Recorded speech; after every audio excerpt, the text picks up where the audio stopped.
veterans in this country for granted. We have sent them off to wars, and too often those wars were wars that should never have been fought. And then, after they put their lives on the line and they come home, sometimes injured in body and sometimes injured in spirit, we have forgotten about them. So my promise to Herb and to all the other veterans of this country, and I say this as the former chairman of the U.S. Senate Committee on Veterans Affairs, our administration will never forget the veterans. And our administration will never put the men and women in the armed forces in wars that should not be fought.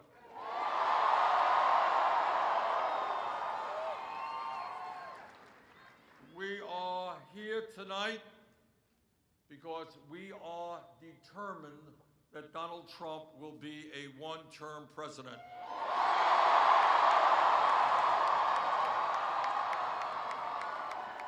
The American people, no matter what their political views may be, do not want a president in office who is a pathological liar,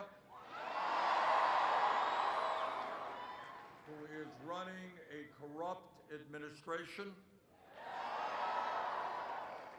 who apparently has never read the Constitution of the United States,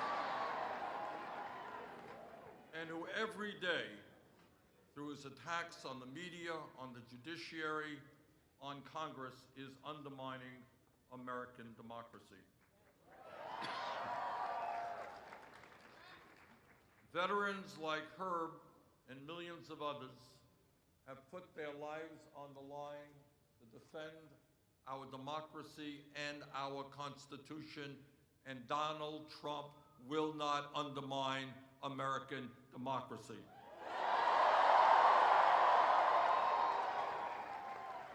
Now, I am very proud that in this campaign so far, we have won the popular vote in Iowa. We have won the New Hampshire primary. We have won the Nevada caucus. But you cannot win them all. A lot of states out there, and tonight we did not win in South Carolina. And that will not be the only defeat. There are a lot of states in this country, nobody wins them all. I want to congratulate Joe Biden on his victory tonight. And now we enter Super Tuesday in Virginia.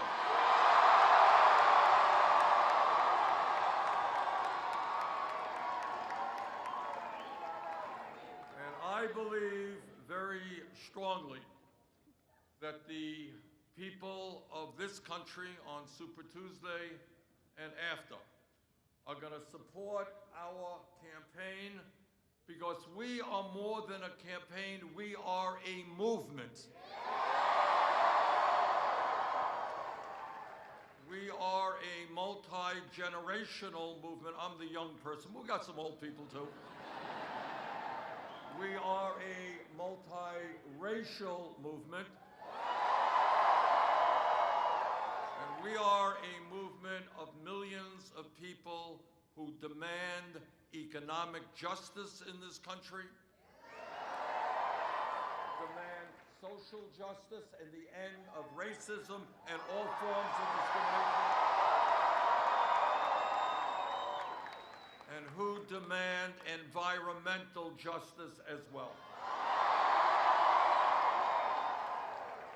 We are a movement of millions of people who are sick and tired of the grotesque level of income and wealth inequality in America.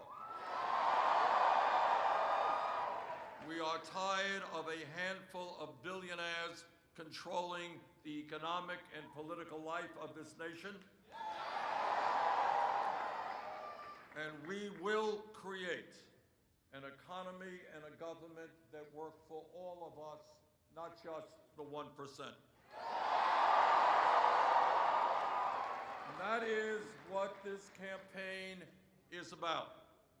This campaign understands that in order to defeat Donald Trump, and we have to be very clear about it, can't mince words about it. In order to defeat Trump, we are going to need the largest voter turnout in the history of this country. And in my view, old-fashioned politics, the same old type of politics that doesn't excite anybody, that doesn't energize anybody, that is not going to be the campaign that beats Trump. In order to beat Trump, what we are going to have to do is speak to millions of working class people who today are working 2 or 3 jobs. They're worried about their kids, they're worried about their retirement, they can't afford health care, and they are saying, who cares about me? Who is worried about me? I've seen candidates run to billionaires' homes to raise money. Is anybody worrying about me and my kids? And our job together is to reach out to those working people and say, you know what? We do care about you. Join us. Come on into our movement.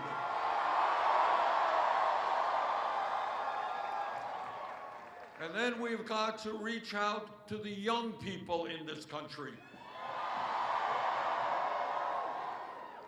The young people in America today, and I'm proud to say this, they are the most progressive generation of young people in the history of this country. This is a generation that is strongly anti-racist, anti-sexist, anti-homophobia, anti-religious bigotry.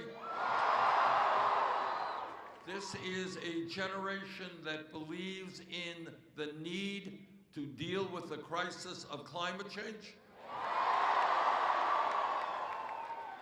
But this is also a generation that does not vote in the numbers that they need to vote. So our job, if we are going to beat Trump, is to say to those millions of young people, if you can't afford to go to college or you're leaving school deeply in debt, join us. If you are worried about the future of this planet and climate change, join us. If you are earning less money, as the younger generation is, than your parents, and you think you are entitled to a decent standard of living, join us. If you're sick and tired of trying to pay off your student debt, join us. So our job is to grow the voter turnout in America. I can't do it alone. I need every one of you to reach out to your friends. And when your friends moan and groan about this and they moan and groan about that, tell them complaining is not good enough. They've got to get into the political process, stand up and fight for justice. Now, in case you haven't noticed, the political and economic establishment of this country, they're getting very nervous about our campaign. Just read an article the other day that the lobbyists for the military-industrial complex, they're very worried. They're worried that we may not continue spending more money on the military than the next 11 countries combined. They are worried that we're not going to allow military contractors to give us massive cost overruns. And they're very worried that we are not going to be involved in endless wars. And they are right to be worried. And it turns out the folks on Wall Street are getting worried as well. And they're worried that we're going to break up these very large banks that got us into an economic crisis 12 years ago. You know what? They should be worried. And the drug companies, man, they are really worried. Because we are catching on to the reality that they are ripping off the American people in an unseemly way. That in some cases they are charging us 10 times more for the same exact drugs that they sell in other countries. And the insurance companies are getting just a little bit nervous. Because we are going to end the absurdity of the United States being the only major country on earth not to guarantee health care to all people as a human right. Now, what the establishment is saying, what the lobbyists are saying, and the political pundits are saying, everybody's saying, so Bernie Sanders can't beat Trump. Well, to those folks, I would suggest take a look at the last 70 national polls. Because we beat Trump 65 out of those 70 polls. Take a look at recent polls in Michigan, Pennsylvania, Wisconsin, and other battleground states. We beat Trump. And we're going to beat Trump here in Virginia as well.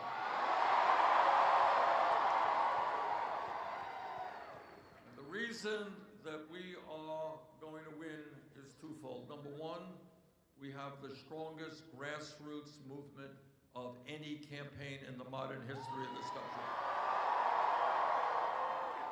Our campaign has already knocked on millions of doors from Maine to California.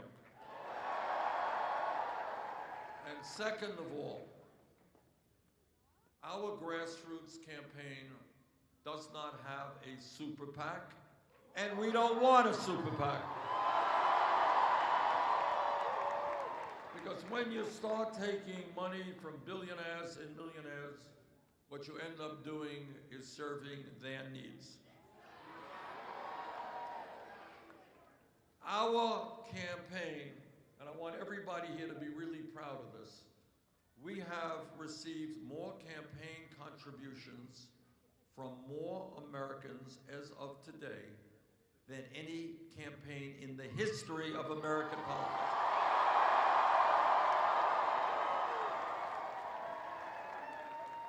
Our campaign receives its funding from the working class and middle class of this country. And we are proud to say, and I say this as a son of the American working class, this is a campaign of the working class, by the working class, and for the working class.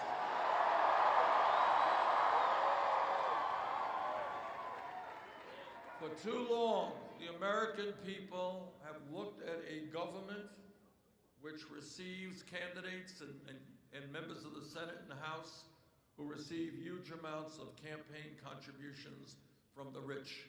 And the result of that is we have not raised the minimum wage for 10 years, but we've given huge tax breaks to billionaires. The result of that is we have not dealt in any effective way with climate change, but we've given tens of billions of dollars in subsidies and tax breaks to the fossil fuel industry. It is time for a change. It is time to end corporate welfare in America. It is time to start paying attention to the working families of this country. And that is what our campaign is about. Our campaign says that if you're working 40 hours a week in America, you should not be living in poverty. We're going to raise the minimum wage to $15 an hour.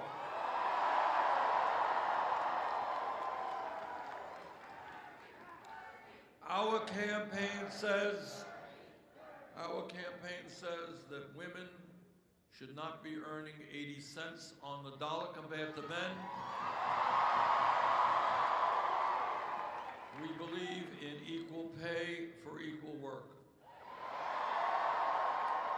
And our campaign believes that at a time when millions of workers want to join unions, we should make it easier, not harder, for those workers to join. And our campaign believes that in the wealthiest country in the history of the world, our infrastructure should not be crumbling. People are entitled to good roads, good public transportation, a first-class rail system, and at a time when 500,000 people are homeless tonight, we can build 10 million units of low-income and affordable housing. What our campaign is about is asking people to think outside of the box and to ask questions that are not asked on television or in Congress. Questions like everybody here knows that education is so very important to all of us, to our place in the world, and to our ability to make it into the middle class. And yet, in the wealthiest country on earth, we have an educational system that is failing working families from coast to coast. And that is why we believe in universal, high-quality, affordable child care. Why we're going to triple funding for low-income Title I schools so that all kids, regardless of the zip code in which they live, get a quality education. And because we believe in education, we believe in teachers. Which is why we're going to fight to make sure that no teacher in America earns less than $60,000 a year. Which is why when we believe in education, we understand that we have got to rethink public education in America. It's no longer good enough for free public education to go from K through 12. We got to make public colleges and universities tuition free.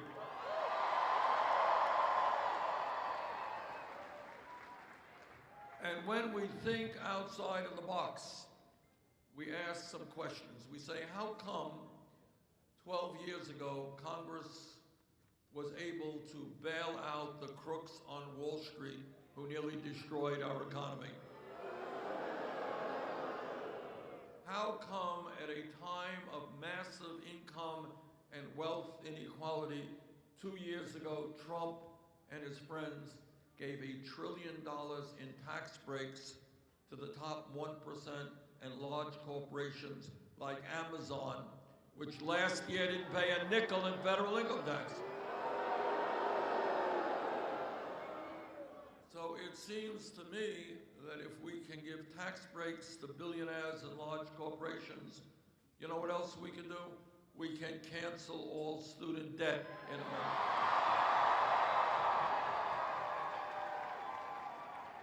And when we begin to think outside of the box and we ask questions that members of Congress don't, we ask a simple question. How does it happen that America today is the only major country on earth not to guarantee health care to all people as a human right? How come we spend twice as much per person on health care as do the people of any other country, and yet we got 87 million Americans uninsured or underinsured. How come we pay by far the highest prices in the world for prescription drugs? How does it happen that in America last year, at least, and this is a conservative number, at least 30,000 people died because they didn't get to a doctor when they should have because they had no health insurance. 30,000 people. And when you want to think about a cruel healthcare system, ask yourself, how does it happen that last year 500,000 people went bankrupt because of medically related debt? You know what that means? That means there are people all over this country who are struggling with cancer, with heart disease, with Alzheimer's, with other terrible diseases. They are fighting for their lives, and they go bankrupt because they cannot afford to pay outrageous medical bills. This is a cruel system. It is an incredibly wasteful and bureaucratic system, and it is a system that needs to change.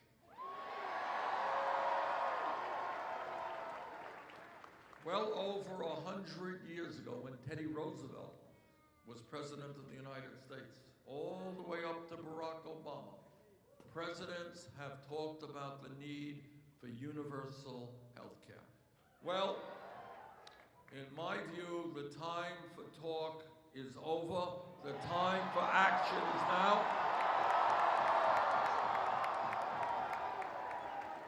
Let us stand together and tell the drug companies and the insurance companies that we will not tolerate them making $100 billion in profits when so many are uninsured and underinsured. Whether they like it or not, we will move to a Medicare for all single-payer program. And when we talk about the major issues facing this country, we cannot ignore the existential crisis of climate change. Now, I wish I could tell you, don't worry about it, we'll build a few more solar panels here and a few more wind turbines there, but that would not be honest. What the scientists are now telling us is that the climate change crisis is much worse than they had previously anticipated. Polar ice caps are melting at a faster rate. Oceans are warming at a faster rate. Seas are rising at a faster rate. We are seeing more drought, more extreme weather disturbances. And what the United Nations is telling us is that if we don't get our act together by the end of the century, there will be hundreds of millions of climate refugees. People no longer able to stay in their communities because there's no water to drink, no land to grow their crops. Now is the time to tell the fossil fuel industry that their short-term profits are not more important than the future of this planet.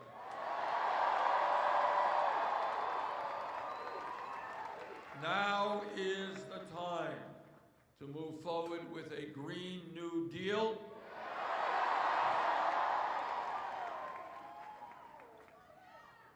A Green New Deal that will create up to 20 million good-paying jobs as we transform our energy system away from fossil fuel to energy efficiency and sustainable energy. And when we talk about issues that have got to be dealt with, it cannot be swept under the rug. We have got to acknowledge that today we have a broken and racist criminal justice system. This is America. We should not have more people in jail than any other country on earth, including China. What we will do together is invest heavily in job training and education for our young people, not more jails and incarceration. It costs less money to send a young person to the University of Virginia than to put them in jail. Let's send them to the University of Virginia. Together, we're going to end private prisons and detention centers. Because we don't believe that corporations should make profits locking up fellow Americans. And I'll tell you what else we're going to do. We're going to end the so-called war on drugs.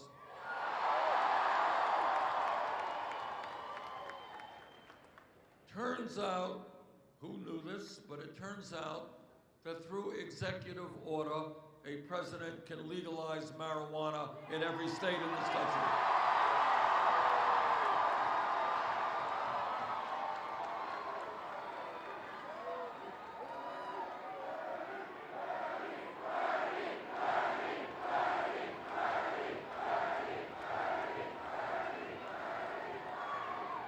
But in addition to making marijuana legal in all the states, what we have got to do is expunge the records of those arrested in the law.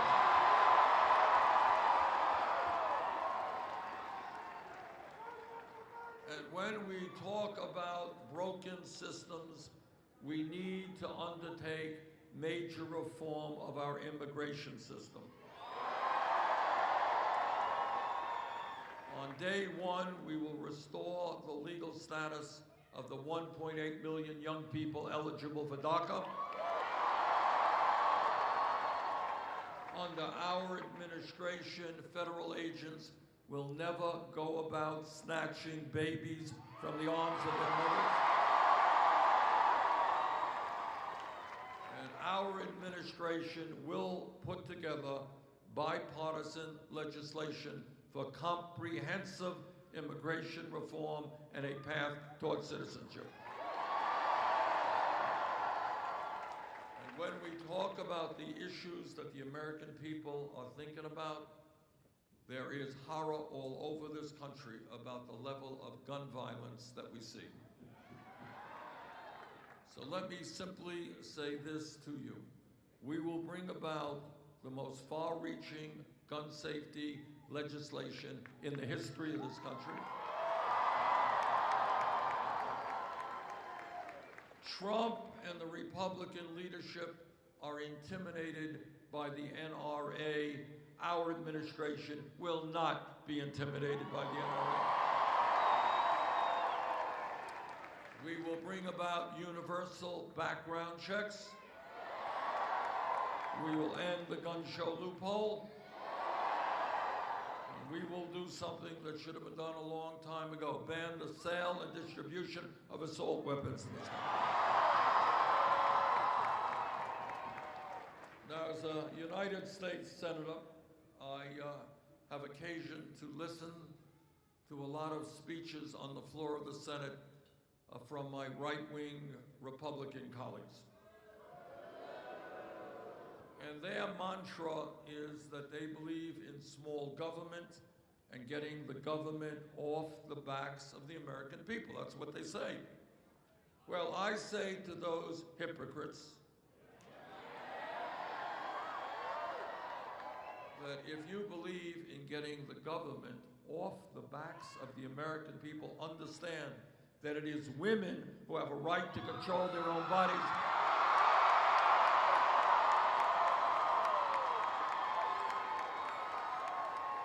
Not the government. So to my right-wing Republican colleagues, don't tell me you believe in getting the government off the backs of the American people when you are telling every woman in America what she can or cannot do with her body.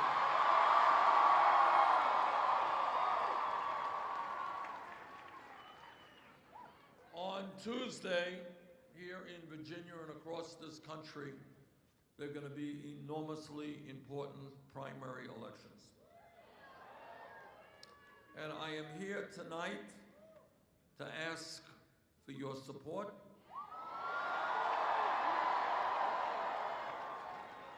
am here tonight to ask you to bring your friends and family and colleagues to vote. We have got to change the political culture and mindset in this nation. We cannot continue to have the lowest voter turnout of almost any major country on earth. We need to have the highest voter turnout. We cannot sit back and complain. We have got to get active and vote. Now, if we can win here in Virginia, and with your help, I think we can, we stand a great chance to win the Democratic nomination. And if we win the Democratic nomination, we sure as heck, we're gonna beat Donald Trump and beat him badly.